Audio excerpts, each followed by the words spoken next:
Since 2005, obviously the prison experience, the longer prison experience, probably gives Eskinder a clearer picture of the nature of the regime.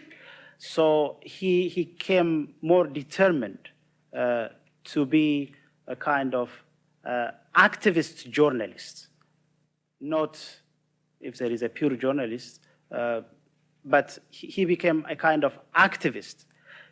He officially, I remember once we interviewed him if journalism and activism contradict, but he was clear on his intent and on his purpose. He wants to change his society, and he believes journalism can play a role in changing the society, positively, of course. So he was clear on that stance. Of course, he admitted that news and other reportings must be independent, verified, and so on.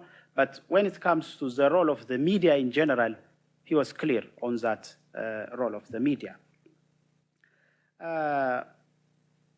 He was denied a license to publish a newspaper, but he was not a kind of person who gets frustrated and sits down, or as some of his former colleagues did, change his field of work.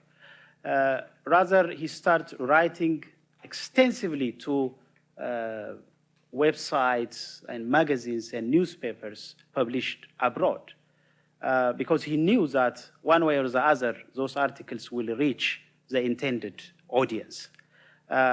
Initially, the response of the government was that it will only last for a few months, and then he will get frustrated and nobody won't take care about what he's talking about. But that was not the case. Then, fortunately or unfortunately, the Arab Spring came.